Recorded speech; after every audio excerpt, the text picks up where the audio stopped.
Hello everyone. और आज हम लोग अपना सैलरी की कंटिन्यूएशन में ये लेक्चर स्टार्ट करने वाले हैं। तो हमने लास्ट क्लास में सैलरी में काफ़ी चीज़ों तक देख लिया था। Now we will move further. हम लोगों को सैलरी में करना है।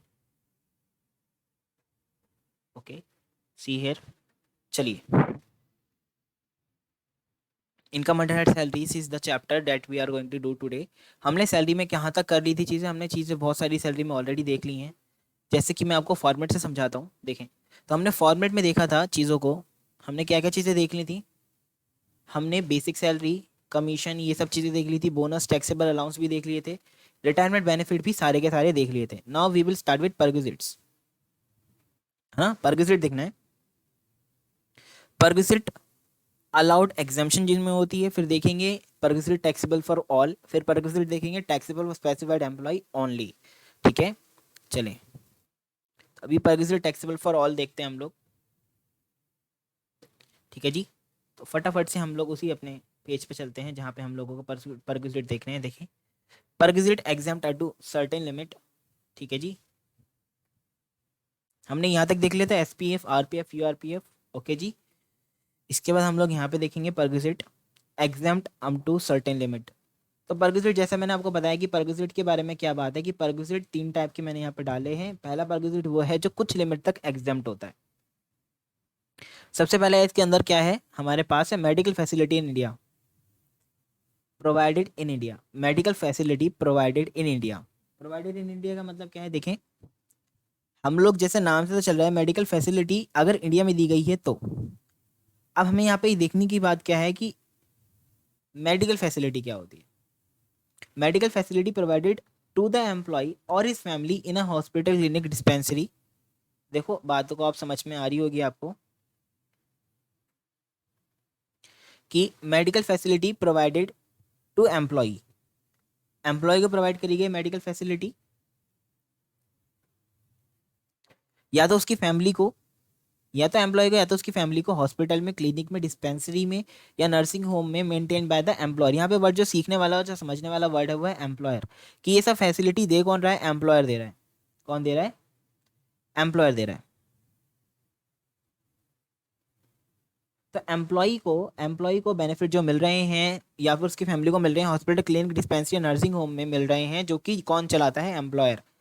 और अगर इसके लिए उसको कोई ट्रीटमेंट मिलता है तो वो फुल्ली क्या होता है? एग्जेम्प्ट होता है। फुल्ली एग्जेम्प्ट का मतलब क्या है? परक्विजिट, सबसे पहले परक्विजिट का मतलब समझो। परक्विजिट क्या होते हैं? परक्विजिट मीन्स होता है बेनिफिट इन काइंड। तो बेनिफिट इन काइंड मतलब हम लोग उसे कैश में बेनिफिट ना देके किसी और चीज में बेनिफिट दे रहे हैं, इसको परक्विजिट बोलते हैं। तो अगर हम लोग कैश में देते तो पहले ही टैक्सेबल हो जाता है अलाउंसेस के नाम से, बट अभी वो अदर देन कैश है, इसलिए परक्विजिट के नाम से टैक्सेबल होंगे। ओके। तो सबसे पहला उसमें आता है मेडिकल फैसिलिटी, कि मैंने मेडिकल फैसिलिटी उसको दे दी, पैसे ना दे के मेडिकल फैसिलिटी ही दे दी। अगर मेरे पास मेरा खुद का, मैं एम्प्लॉयर और मेरा हॉस्पिटल, क्लिनिक या डिस्पेंसरी या नर्सिंग होम या फिर इन सब चीज़ों में से कुछ और है, और मैं एम्प्लॉयर हूँ और मैंने ये फैसिलिटी अपने एम्प्लॉय को या उसकी फैमिली को दी है, तो इसके लिए वो जो परक्विजिट एम्प्लॉय को मिला है वो पूरा क्या होगा? एग्जाम्प्ट होगा। इसके बाद reimbursement of medical bill of the employ और इस फैमिली ऑफ। रीइंबर्समेंट क्या होता है कि मैंने पहले बोला कि आप, मेरे पास तो कोई हॉस्पिटल ऐसा नहीं है, बट हाँ, आप किसी भी हॉस्पिटल में जाके अपना इलाज करा लो, मैं आपको बाद में पैसा रीइंबर्स कर दूंगा जितना भी खर्च होगा। रीइंबर्स का मतलब क्या होता है? मैं आपको पे कर दूंगा बाद में। मतलब पहले आप खर्चा कर दो, फिर मैं आपको उसको रीइंबर्स कर दूंगा। The reimbursement of medical bill of employ और इस family of any hospital maintain by government, ऐसे किसी भी हॉस्पिटल का जो गवर्नमेंट ने मेंटेन करा है या लोकल अथॉरिटी ने, या तो जो सेंट्रल गवर्नमेंट से अप्रूव्ड हो, इसके एम्प्लॉय के लिए। तो आपको एक बात समझ में आती होगी यहाँ पे कि एम्प्लॉयर के द्वारा दी गई मेडिकल फैसिलिटी एग्जाम्प्ट होती है अगर उसका हॉस्पिटल, क्लिनिक या नर्सिंग होम खुद का है। ठीक है। और रीइंबर्स अगर वो करता है तो भी एग्जाम्प्ट होती है अगर वो हॉस्पिटल गवर्नमेंट या लोकल अथॉरिटी का मेंटेन करा गया है या फिर वो गवर्नमेंट के द्वारा अप्रूव्ड है फॉर हिज एम्प्लॉय। इसके बाद थर्ड पॉइंट क्या है? Payment reimbursement by employer of medical expenses incurred by an employ on himself, his family in hospital which is approved by CCIT for prescribe diseases like cancer, TB, AIDS etcetera.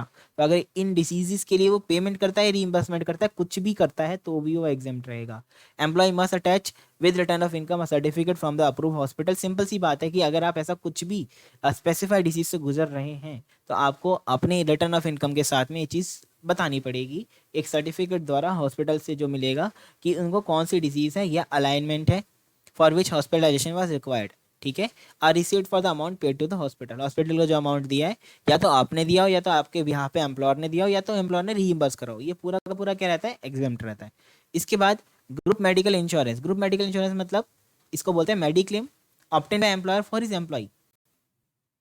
Basic सी बात क्या होती है कि बहुत सारे employ होते हैं एक एम्प्लॉयर के, तो सभी के लिए एक ही इंश्योरेंस पॉलिसी ले लेता है जिसको हम लोग मेडिक्लेम बोलते हैं, वो पूरा फुल्ली एग्जाम्प्ट रहता है।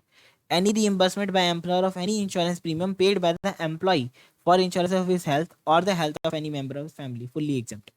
मतलब क्या है कि एम्प्लॉयर ने बोला कि अगर आप कोई भी इंश्योरेंस प्रीमियम देते हैं तो मैं उसको रिम्बर्स कर दूंगा, तो अगर वो रिम्बर्स करता है तो ये बेनिफिट जो एम्प्लॉय को मिला एम्प्लॉयर द्वारा, ये पूरा का पूरा क्या रहेगा, एग्जाम्प्ट रहेगा।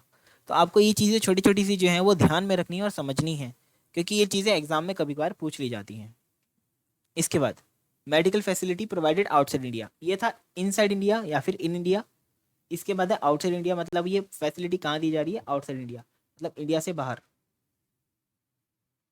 अगर इंडिया में दी जा रही तो ये प्रोविजन है, और अगर इंडिया से बाहर दी जा रही तो ये प्रोविजन है। Medical expenditure exempted to the extent permitted by RBI, इसलिए एग्जाम में नहीं पूछा जाता क्योंकि देखो इसमें क्या लिखा हुआ है कि आरबीआई ने जो लिमिट परमिट करी है वहां तक एग्जाम्प्ट है। अब ये उनको खुद ही बताना पड़ेगा कि आरबीआई की क्या लिमिट है। ठीक है, ये हम लोग नहीं देख सकते खुद से, नहीं हमारी बुक में कहीं मेंशन है, तो ये वो खुद ही बताते हैं कि आरबीआई ने क्या लिमिट रखी हुई है। तो ये लिमिट जो है वो क्वेश्चन में बतानी पड़ेगी, तो फिर प्रोविजन का कोई मतलब ही नहीं रह जाएगा। Cost of stay abroad, patient plus one attendant care taker, जो भी है, आप अपने साथ एक पेशेंट के साथ में एक केयर टेकर को या अटेंडेंट को लेके जा सकते हैं। उसकी कॉस्ट वहाँ पे रहने की, मतलब होटल में कहीं पे तो रुकोगे आप, किसी गेस्ट हाउस में रुकोगे, तो उसके लिए आपके जो वो कॉस्ट है वो भी क्या है, exempted to the extent permitted by RBI. ठीक है, कॉस्ट ऑफ ट्रैवल, अब देखो दो चीज़ें तो आपको समझ में आ गई कि मेडिकल एक्सपेंडिचर और cost of stay. Medical expenditure वहाँ का दवाई का खर्चा या इलाज का खर्चा प्लस वहाँ पर रहने का खर्चा आरबीआई बताएगी, लेकिन जाने के खर्चे को कौन बताएगा, cost of travel. Cost of travel मतलब जाने का खर्चा, जाने का खर्चा patient plus one attendant care taker, इसके बारे में कौन बताएगा, तो इसके बारे में बताएंगे exempted only when the gross total income of the employee excluding his cost of travel per visit does not exceed 2 lakh rupees. मतलब उसकी जीटीआई जो है वो 2 लाख रुपए से ज्यादा नहीं होनी चाहिए। It can be equal to और less than 2 lakh rupees per annum, इस परगेजेट को हटाते हुए। ठीक है, तो टैक्स पॉइंट क्या लिखा है, in calculation of GTI ceiling taxable value of medical treatment perquisite and cost of stay perquisite shall be included. ये बात आपको याद रखनी पड़ेगी यहाँ पे कि आपको बस ये वाला चीज जो है ये नहीं लेनी है परगेजेट में, बाकी ये परगेजेट और ये परगेजेट की वैल्यू आपको लेनी है। सब जोड़ने के बाद जब आप जीटीआई निकालेंगे अगर वो 2 लाख रुपए से कम आती है तो ही आप यहाँ पे उसकी एग्जाम्पशन देंगे। नोट्स, ये नोट्स आप स्वयं भी पढ़ सकते हैं, एक बार मैं रेटिंग करा रहा हूँ, बस आपको बस दोबारा से पढ़ के एक बार इसको समझ लेना है।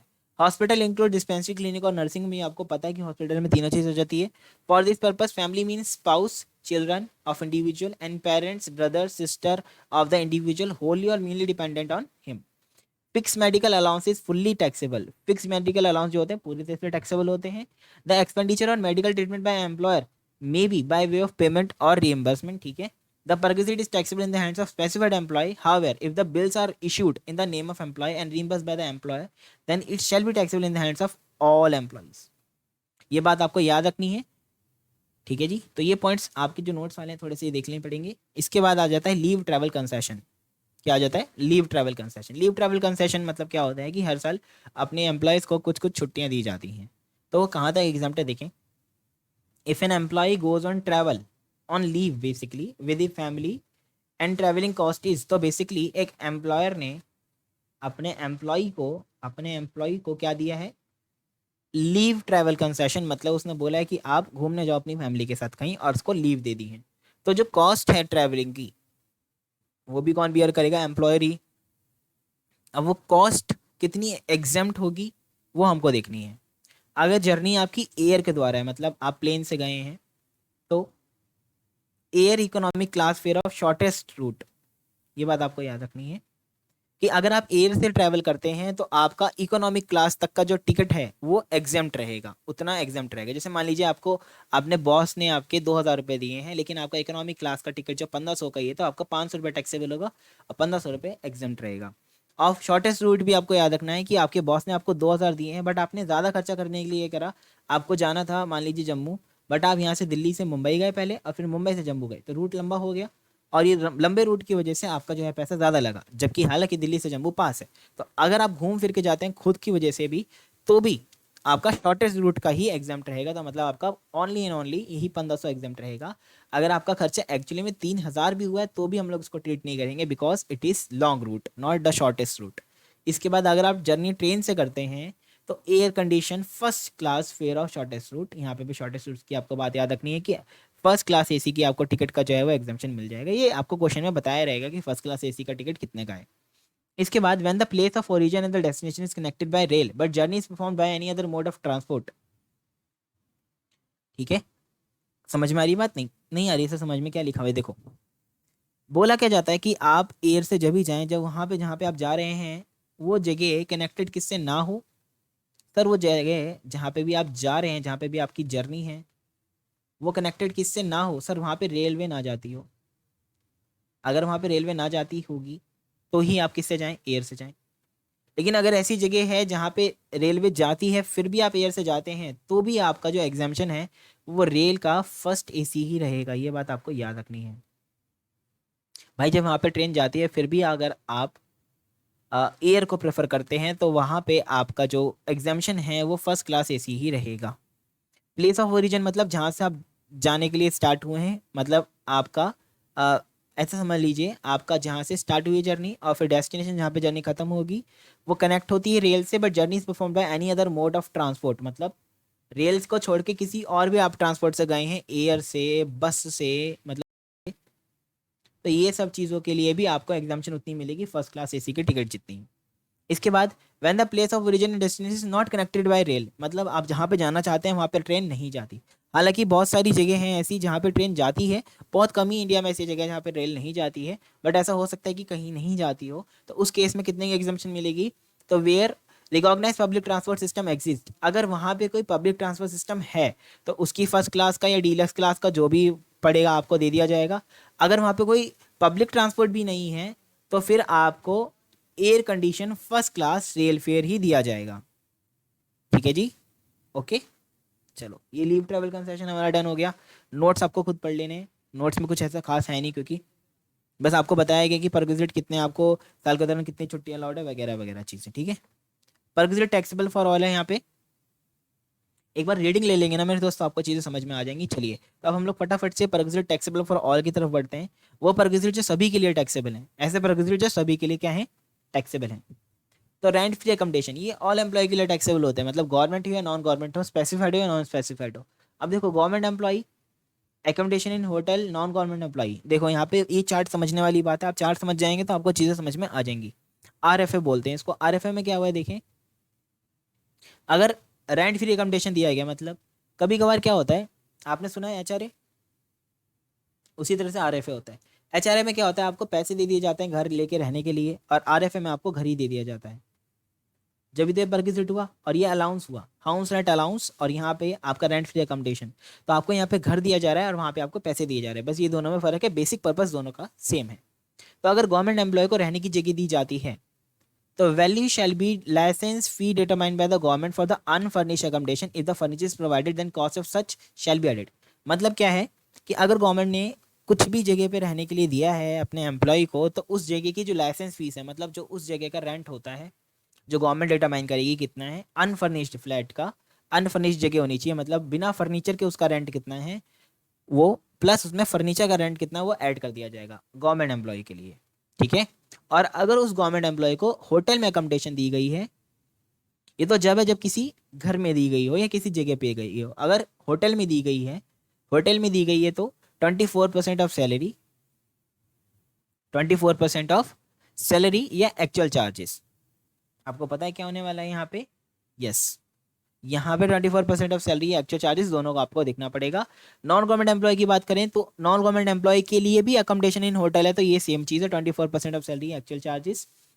अच्छा, अब यहाँ पे आपको समझने वाली बात क्या है कि नॉन गवर्नमेंट एम्प्लॉय को अगर एम्प्लॉयर अपने खुद के घर में दे देता है जगह रहने के लिए ओन्ड में, तो 7.5%, 10%, 15%, ऐसा कब कब होगा देखें। तो यहाँ पे आपको पॉपुलेशन देखनी पड़ेगी। What do have to see? Population. Population के सेंसस आपको याद रखने हैं, ठीक है। वैसे हालांकि याद रखने इतना पढ़ेंगे नहीं, बस इतनी बात याद रखनी है कि पॉपुलेशन के ऊपर बेस होते हैं ये रेट, ठीक है। अगर नॉट ओन्ड है तो 15% ऑफ लीज रेंट। तो आपको समझ में क्या आती है बात यहाँ पे कि गवर्नमेंट एम्प्लॉई है और गवर्नमेंट का खुद की वो जगह है, तो उस जगह का जितना भी अनफर्निश्ड रेंट है प्लस फर्नीचर का रेंट है वो टैक्सेबल हो जाएगा हैंड्स में एम्प्लॉय के। अगर अकोमोडेशन होटल में दी गई गवर्नमेंट एम्प्लॉय को 25% ऑफ सैलरी या एक्चुअल चार्जेस, ठीक है, दोनों देखने हैं आपने। और नॉन गवर्नमेंट के लिए भी आपको दोनों चीज़ें देखनी है। अब आप यहाँ पे आप देख लेना सैलरी, यहाँ पे पर्पस का मतलब क्या है, यहाँ पे सैलरी का मतलब क्या है, ठीक है जी, ओके। यहाँ पे आपको सैलरी का मतलब पता चल जाएगा और बाकी नोट्स भी आपको यहाँ पे पढ़ रहे हैं, ठीक है जी। चलिए, रेंट फ्री अकोमोडेशन भी हो गया। इसके बाद इंटरेस्ट फ्री और लोन एट कंसेशनल रेट। ये क्या होता है कि अगर एम्प्लॉयर ने अपने एम्प्लॉय को इंटरेस्ट फ्री या कंसेशनल रेट पे लोन दे दिया, perquisite in respect of interest free or loan at concessional rate of interest to the employee or any member of his household by the employer or any person on his behalf is not taxable if aggregate amount of loan given by the employer does not exceed 20,000। मतलब क्या है कि अगर employ ने employ को loan दिया वो 20,000 रुपये से कम का है और इंटरेस्ट फ्री है तो भी टैक्सेबल नहीं होगा, ठीक है। अब ये टैक्सेबल कैसे होगा देखें। टैक्सेबल कैसे होगा, तो टैक्सेबल वैल्यू ऑफ सच परक्यूसिट, अगर 20,000 से ज़्यादा होता है तो ये टैक्सेबल होगा। कैसे होगा मैं बताता हूँ।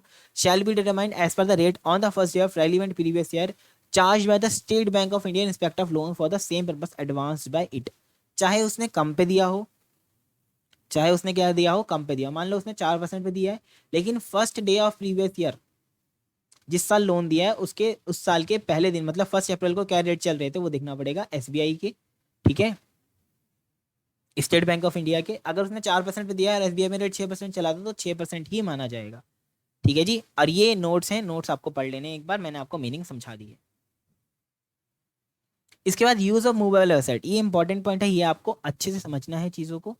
Use of movable assets, movable assets क्या होती हैं? अगर आपने अपनी मूवेबल एसेट्स यूज करने के लिए किसको दे दिए, एम्प्लॉय को दे दिए, जैसे कि laptop, computer, telephone including a mobile phone, इन सब की वैल्यू अगर आपने यूज़ करने के लिए दी है तो इसके लिए कोई भी परक्विजिट टैक्सेबल नहीं होती है, नील। मतलब अगर आपने किसी को लैपटॉप, कंप्यूटर, टेलीफोन या मोबाइल फ़ोन दे दिया अपना एम्प्लॉयर ने एम्प्लॉय के यूज़ करने के लिए, तो उसके लिए कोई भी परक्विजिट टैक्सेबल नहीं होता। Second, all other asset other than motor car, motor car को छोड़ के, क्योंकि मोटर कार अभी अलग से पड़ी जाएगी इसलिए, तो मोटर कार को छोड़ के कोई भी मूवेबल एसेट अगर दी गई है तो 10% P of the actual cost और हायर चार्जेस, ठीक है जी।